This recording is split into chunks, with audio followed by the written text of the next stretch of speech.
वांग्याची भाजी लपतप झटपट होणारी भाजी। त्याच्यासाठी लागणारं कांदा आणि टोमॅटो।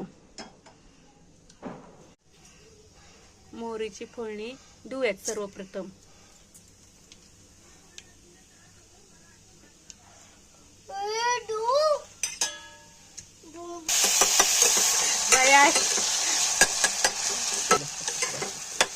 त्यामध्ये आलं लसूण पेस्ट टाकून परतावे छानपैकी। कांदा मसाला आणि हळद टाकून छानपैकी असं स्वाद सुटेल असं परतून घ्यावे।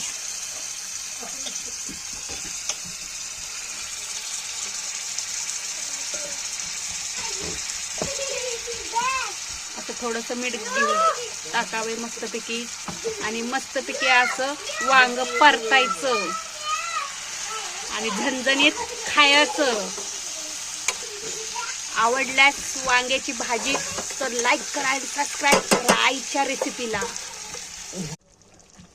थोडासा असं कूट घालून घ्या आणि छानपैकी परतवा आणि कुकरचं झाकण लावून टाका। असं खिचडी भातावर मस्तपैकी वांग्याची भाजी, आहा हा एक नंबर। या खायला सगळ्यांनी।